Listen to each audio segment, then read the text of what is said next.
Love it or hate it, damage claims are an inevitable part of being a Turo host. In today's video, I'm going to be breaking down some of my tips and tricks, best practices, and crucial advice that I have whenever it comes to navigating damage claims on platforms like Turo. But before we dive into that, I do want to let you guys know that we only have a couple of weeks left in my sale of my course, the Car Sharing Masterclass, which is on sale for New Year's. You can use the code NEWYEAR215, that's NEWYEAR215, to get $215 off your purchase of the course until January 25th. Now, the Car Sharing Masterclass goes over everything that you need to know about starting and scaling a car sharing fleet with the same business model that I use. And there is a ton of information to choose from. How to determine which cars are the right cars to buy, how to get discounts when buying a car, and how to conduct an incredibly thorough PPI, how to tackle your operations from remote key exchanges, automated messaging, and more, and even co-hosting like contractual templates, best practices, as well as other things like how to navigate damage claims, insurance, accounting. And the best part is we are constantly adding and perfecting the course. We have a ton of plans for it in 2025. And as a course member, you get automatic guaranteed access to anything that we add. In addition to all of this, you also get access to a private Discord or monthly Zoom calls, and you get a 30-day money-back guarantee.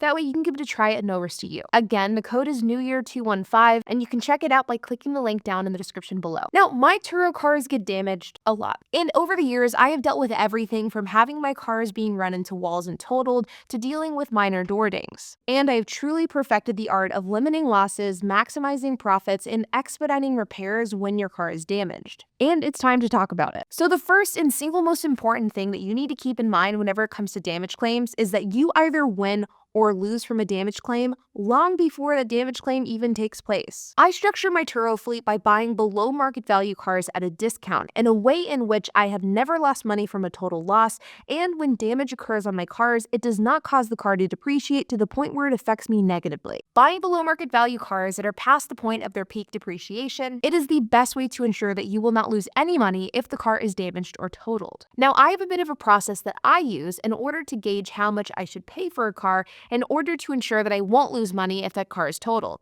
And I base this off of what that car would be theoretically worth if it was totaled based off of KBB or Kelley Blue Book values. And what I do here is I go to kbb.com, I then search up my car, type in my zip code, set the car to excellent condition. Even if it's not, don't worry, this is part of the process. And then take that figure and I add about 5 to 10% to it. And this number is pretty close to what the actual cash value or ACV of that car would theoretically be if the car was totaled. Now, I know what some of you are probably saying. Turo doesn't judge total losses off of KBB values. And you're actually right, they do not. They base it off of ACV or actual cash value. But ACV and the value brought by KBB with the formula that I just mentioned, those two numbers are pretty dang close. So by going through this exercise, I'm able to learn about my downside on the car before I even buy it, and I'm able to plan that purchase with the worst case in mind. Plan for the worst, hope for the best. This has been my life motto for most of my career. The next piece of advice that I have is also a very, very important one,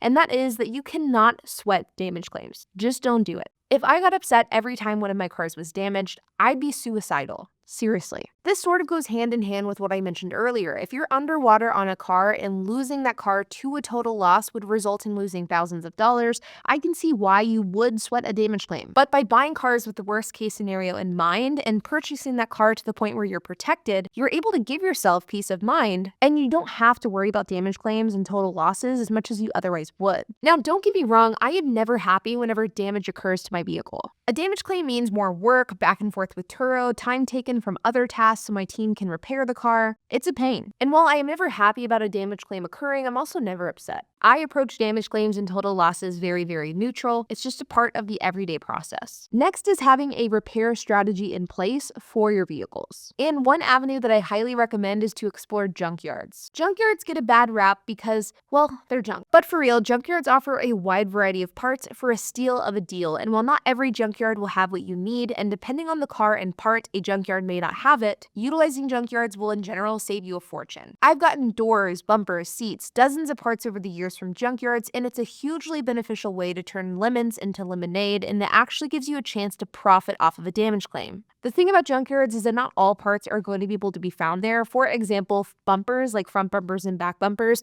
are notoriously difficult to find intact within junkyards because in general, accidents happen very frequently from the front or from the back. And so it's very hard to find one that's in good condition, that has all of the clips intact. And so as a result, these types of things aren't really great to explore junkyards with. But on the flip side, doors, small parts that are hard to find, interior pieces, these can be really great for junkyards. And so this is where you can have a second path for finding parts in an affordable way, and that is going with non-OEM parts. OEM parts are parts that are directly from the manufacturer, so buying a Ford bumper for a Ford car. And while buying OEM can make sense in some cases, for example, if you have a relatively new car and you're trying to retain the value of that car, it probably isn't a good idea to buy non-OEM because it's just a cheaper product in general. But for cars like mine, which are older, already depreciated cars, there is no reason to pay a premium for OEM. Non-OEM is aftermarket. Oftentimes these parts aren't 100% perfect, but they are pretty damn close and they come at a fraction of the cost. I like to use bumpers that deliver for my non-OEM bumpers. I do have a coupon code down in the description below. They offer painted bumpers that they ship to your door, and they have a wide variety of selections. And while again, their fitment isn't 100% perfect, it is very, very good and it is well worth the cost. And while again, their fitment isn't like the same as OEM, you might find some discrepancies with it. It is incredibly close, and I think to a novice, so someone who doesn't really understand cars, I don't think they'd be able to tell the difference. I guarantee you, if I took my dad and asked him to look at a bumper from a non-OEM supplier versus an OEM one,